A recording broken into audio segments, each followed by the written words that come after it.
Hello दोस्तों, मुझे किताबें पढ़ने का कभी बहुत ज़्यादा शौक़ नहीं था, लेकिन इंडियन फॉरेस्ट सर्विस में आने के बाद रिमोट प्लेसेस में पोस्टिंग होती है। चाईबासा में मेरी पहली पोस्टिंग हो गई। छुट्टी के दिन और शाम को काफ़ी समय होता था और वहाँ बहुत कुछ करने को नहीं होता था, तो वहाँ मेरी आदत पड़ गई किताबें पढ़ने की। इसके अलावा एक बात और हुई कि जब तक हम घर में रहते हैं, पढ़ाई करते हैं, तो ज़्यादातर निर्णय हमारे पेरेंट्स लेते हैं, लेकिन सर्विस में जाने के बाद बहुत सारी ऐसी सिचुएशंस आती हैं जहाँ पे आपको निर्णय लेने होते हैं, डिसीजंस लेने होते हैं। इस डिसीजन लेने के प्रॉस एंड कॉन्स क्या होंगे, इसके प्रॉस एंड कॉन्स क्या होंगे, किस आधार पे निर्णय लें, ऐसे बहुत सारे प्रश्न सामने आते हैं। कई बार आदमी उस सिचुएशन से में बह जाता है और कुछ ऐसा निर्णय होता है जो बाद में लगता है कि शायद ऐसा नहीं करके ऐसा किया होता तो बेहतर होता। तो मैंने इस सिलसिले में इस बारे में काफ़ी लिटरेचर ढूंढा और मुझे एक किताब मिली। ये वो किताब है 7 Habits of Highly Effective People by Stephen Covey. इस किताब की 2.5 करोड़ कॉपी पब्लिश हो चुकी हैं 40 लैंग्वेजेस में। तो मैंने इस किताब को पढ़ा, मुझे इंटरेस्टिंग लगा। उसमें कुछ चीज़ें मैंने कुछ को अप्लाई किया, मुझे कुछ फ़ायदा महसूस हुआ। मैंने दोबारा पढ़ा क्योंकि थोड़ी सी इस तरह का लिटरेचर को एक बार में पूरा समझ में नहीं आता है, लेकिन एज़ यूजुअल जो हमारी आदत होती है कि कुछ दिनों बाद आदत बड़ी बुरी है वो फिर लौट के वहीं आ जाती है। मुझे कुछ दिनों बाद लगा कि मुझे फिर से पढ़ने की ज़रूरत है, तो मैंने तीसरी बार पढ़ा इस किताब को। और इनफैक्ट रिटायरमेंट के बाद मैंने कई जगह मोटिवेशनल लेक्चर दिए 7 हैबिट्स के बारे में। एक इसमें परेशानी है कि ये बुक 350 पेजेस से ज़्यादा की है और एक नॉन फिक्शन 350 पेज का पढ़ना, उसमें पूरा इंटरेस्ट रख पाना, ये थोड़ा एक मुझे लगा कठिन काम है।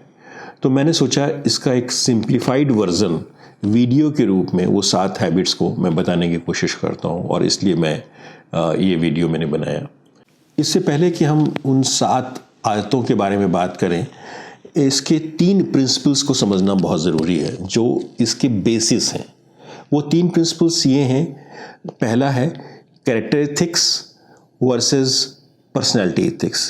कैरेक्टर एथिक्स क्या होते हैं? कैरेक्टर एथिक्स वो चीज़ें हैं जो वैसी वैल्यूज़ हैं जो एटर्नल समय से हिस्ट्री और जियोग्राफी किसी भी कल्चर में किसी भी समय में सत्य थे। यानी सच बोलना, ऑनेस्टी से काम करना, इंटीग्रिटी हायर होना, सिंप्लिसिटी होना, मॉडेस्टी होना, एम्पैथेटिक होना, दयावान होना, आप में न्याय की भावना होना, ये सारी जो चीज़ें हैं इनको बोलते हैं कैरेक्टर एथिक्स। लेकिन पिछले 50 सालों में क्या हुआ है कि इस तेज़ इंडस्ट्रियलाइजेशन के बाद से तेज़ दौड़ भाग की ज़िंदगी में पर्सनैलिटी एथिक्स सामने आए हैं। पर्सनैलिटी एथिक्स क्या होते हैं? आप कर्टियस हो, आपकी इमेज अच्छी हो, आपका एटीट्यूड क्या है चीज़ों के प्रति, आपका बिहेवियर ठीक हो, आप टेक्निक बात करने की, इम्प्रेशन कैसा जमा लेते हो। मैं नहीं कहता कि ये सब चीज़ें गलत हैं, ये सब भी ज़रूरी हैं, मगर ये बेसिक और प्राइमरी नहीं है। प्राइमरी और बेसिक है कैरेक्टर एथिक्स। इनको सेकेंडरी के रूप में आप कैरेक्टर एथिक्स को ध्यान में रखते हुए पालन कर सकते हैं। दूसरा प्रिंसिपल है पैराडाइम शिफ्ट का। पैराडाइम क्या होता है? पैराडाइम है जो आपके दिमाग में एक बैक में जो एक इम्प्रेशन है, जो झलक है, जिसको लेके कि आप चीज़ों को समझते हो या दूसरे की समस्या को समझते हो। अक्सर हम अपना वो ब्लैक बोर्ड साथ लेके चलते हैं। हमारी जो समझ है इसी को कहते हैं पैराडाइम। इसको ऐसे समझें कि आप अगर किसी नई जगह जाते हैं तो वहाँ का मैप लेके जाते हैं। आप गए फ्रांस और आपको पेरिस में किसी होटल में जाना था, आप मैप लेते गए। आपने कहा भाई मैं तो अपना मैप लेके आया हूँ। अब मैप तो आपका है दिल्ली का, आप उसमें ढूंढ रहे हैं वो होटल पेरिस में, तो कहाँ से मिलेगा? इसी को यानी कि वो हमारा पैराडाइम, जबकि हमें वहाँ का पैराडाइम, वहाँ का मैप देखना होगा। तो जब हम किसी सिचुएशन में डील करते हैं, किसी व्यक्तित्व से डील करते हैं, तो हमें अपने पैराडाइम में शिफ्ट लाने की ज़रूरत होती है और उसके लिए समझना ज़रूरी है कि उसका पैराडाइम क्या है। इसको बोलते हैं पैराडाइम शिफ्ट। तीसरा प्रिंसिपल है सोशल मिरर। दोस्तों, हम जीवन जीते हैं तो हमें उस प्रिंसिपल्स जिसकी चर्चा मैंने की, कैरेक्टर एथिक्स के हिसाब से जीना चाहिए। इसको बोलते हैं इनसाइड आउट लिविंग। लेकिन वास्तव में ऐसा होता नहीं है। हम अगर कुछ करते हैं तो ये देखते हैं कि अरे वो क्या कहेगा, वो क्या कहेगा, यानी कि हम आउटसाइड इन के हिसाब से जीवन जीते हैं। इसको ऐसे समझते हैं कि मान लीजिए किसी सर्कस में आपको एग्जीबिशन लगी है, आप उसमें जाते हैं और वहाँ पे आप देखते हैं कि वहाँ एक शीशे होते हैं जो ऐसे गोल वाले होते हैं, कॉन्वेक्स और कॉन्क्लेव मिरर्स होते हैं। उसमें जब अपने आप को देखते हैं तो आप कभी ऐसे मोटे दिखेंगे, कहीं ऐसे पतले दिखेंगे। वही सोसाइटी है, सोसाइटी आपको वही दिखलाती है। और अगर आप उसको देख के अपना जीवन जीने लग गए तो सोचिए कि क्या तबाही होगी। अक्सर लोग आउटसाइड इन जीवन जीते हैं, बाहर सोसाइटी के हिसाब से गाइड होके, जबकि हमें जीवन जीना चाहिए इनसाइड आउट। तो ये 3 प्रिंसिपल्स को याद रखना ज़रूरी है कि हमारी सारी हैबिट्स इन्हीं पे बेस करती हैं। चलिए अब आते हैं हैबिट्स पे। इन हैबिट्स 7 हैबिट्स को स्टीफन कूवी ने 2 भागों में बांटा है। पहला जो डिपेंडेंट से आपको इंडिपेंडेंट बनाता है, और दूसरी कैटेगरी इंडिपेंडेंट से आपको इंटरडिपेंडेंट बनाता है। तो डिपेंडेंट से इंडिपेंडेंट का क्या मतलब है? देखिए, जब आप छोटे बच्चे होते हैं, एक बच्चा जब पैदा होता है तो वो अपने से नहीं जीवन जी सकता है। वो चलना सीखता है, उसे सिखाया जाता है, लेकिन वो फिर धीरे धीरे करके इंडिपेंडेंट हो जाता है। इसी तरह से समझ में भी हमें डिपेंडेंट से इंडिपेंडेंट होना है, और वो हम कैसे होंगे उससे संबंधित हैं ये फर्स्ट 3 हैबिट्स। और उसके बाद 4 हैबिट्स इंटरडिपेंडेंस की हम बाद में चर्चा करेंगे। तो इन 3 हैबिट्स का स्टीफन कूवी ने एक सीरियल दिया है, 1, 2, 3। लेकिन मैं इस सीरियल को बदल रहा हूं क्योंकि मेरे समझ से अगर इसको हम बदल के समझेंगे तो शायद समझने में ज़्यादा आसान होगा।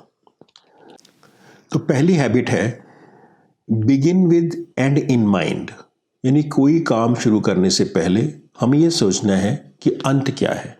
अगर हम कोई भी काम करने से पहले ये जान लेंगे कि हमारा गोल क्या है, हमारा लक्ष्य क्या है, और उसके हिसाब से अपना कार्य करेंगे तो हमें सफलता मिलेगी।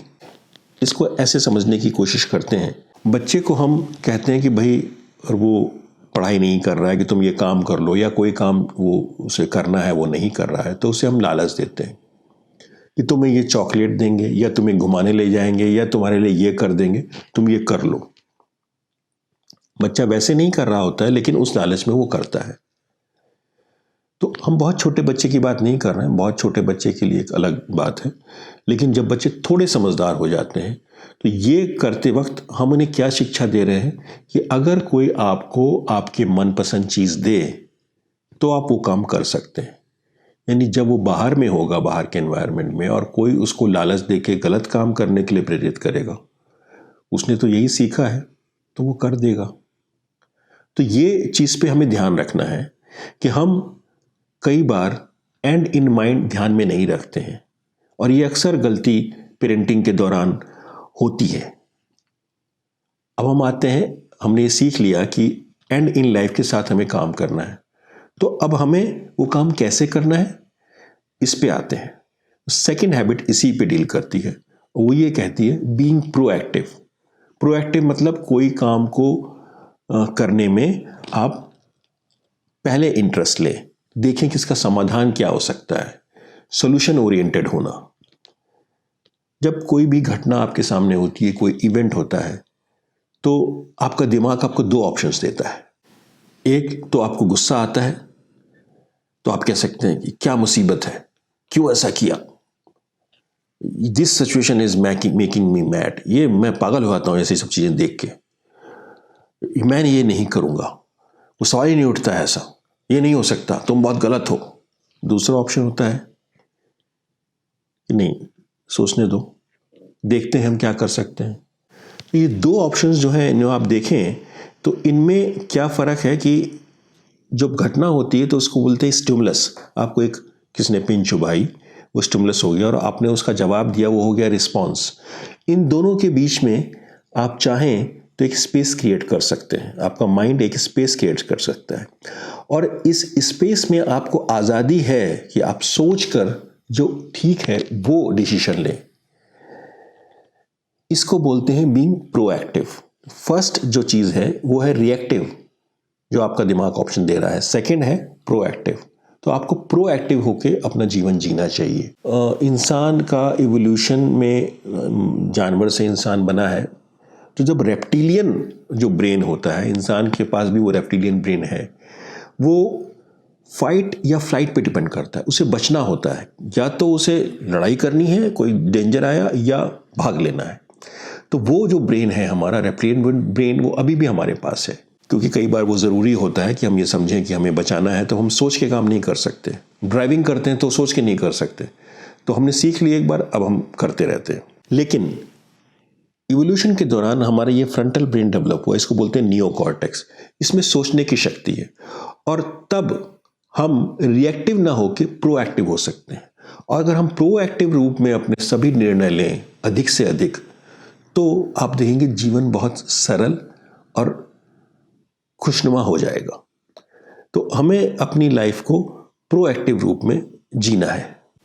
इस प्रोएक्टिव प्रिंसिपल की सोच सबसे पहले आई विक्टर फ्रैंकल नाम के एक साइकोलॉजिस्ट थे, जिन्हें जर्मनी में जब नाजी ने बहुत सारे कैदियों को रख के कंसंट्रेशन कैंप में उनको मार डाला, उस वक्त में इसको भी अरेस्ट किया गया था। इसके पूरे परिवार को अरेस्ट किया गया था विक्टर फ्रैंकल के। उसके माँ बाप, बच्चे, वाइफ, सबको गैस चैम्बर में मार दिया गया।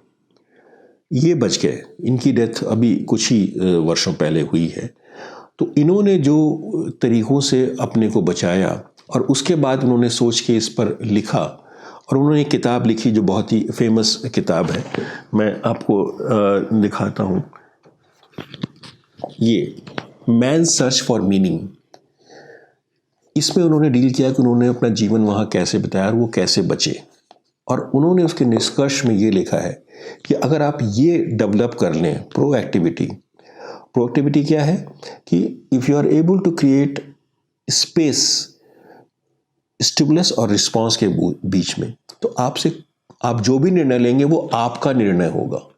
You have the liberty to choose your decision, और वो आपको कोई कितना भी तंग करें, आपको कोई इंसल्ट नहीं कर सकता, क्योंकि आप डिसाइड करते हैं कि मैं इंसल्ट महसूस ही नहीं करूँगा। और जब आप कोई इंसल्ट महसूस नहीं करेंगे तो आपकी कोई इंसल्ट कर नहीं सकता, कोई कितना भी चाहे। और जब आप इस तरह से निर्णय लेना शुरू करते हैं, कोई भी काम करना शुरू करते हैं, तो लोग ये सोचते हैं कि ये आदमी बड़ा मैच्योर है। आपका इन्फ्लुएंस बढ़ना शुरू होता है, तो आपका सर्कल ऑफ इन्फ्लुएंस जो है वो बढ़ने लगता है। लोग आप पे ट्रस्ट करने लगते हैं। आप ज़्यादा चीज़ों को आपकी पावर हो जाती है कि आप करा सकते हैं, और आपका सर्कल ऑफ कंसर्न यानी कि जो परेशानियां हैं वो कम होने लगती हैं। तो सर्कल ऑफ इन्फ्लुएंस बढ़ने लगता है, सर्कल ऑफ कंसर्न कम होने लगता है। अब आते हैं तीसरी हैबिट पे। आपने प्रोएक्टिविटी सीख ली। अब प्रोएक्टिव के बाद आपको जो बहुत सारी चीज़ें हैं उसमें से क्या चीज़ पहले करनी है, इसको बोलते हैं, थर्ड हैबिट है फर्स्ट थिंग फर्स्ट, पहला काम पहले। तो अब ये डिसाइड कैसे करें कि पहला, बहुत सारे काम हैं तो उसमें प्रायोरिटी किसको दें, कौन सा काम पहले करें। इसके लिए हमें जानने की ज़रूरत है टाइम मैट्रिक्स। टाइम मैट्रिक्स क्या होता है कि आप समझ लीजिए कि वाई एक्सिस और एक्स एक्सिस आप रख लीजिए, इम्पॉर्टेंट और अनइम्पॉर्टेंट वर्क, और एक्स एक्सिस पे आप रख लीजिए अर्जेंट और नॉट अर्जेंट वर्क। तो जो 4 क्वाड्रेंट बनेंगे उसमें जो सेकंड क्वाड्रेंट होता है जो आप देख रहे हैं वो है इम्पॉर्टेंट बट नॉट अर्जेंट। ये सबसे इंपॉर्टेंट काम है। अगर आप काम को देख लें कि इम्पॉर्टेंट है और अर्जेंट है, तो आपको पता लग जाएगा आप कोई भी काम को किस क्वाड्रेंट में रखेंगे।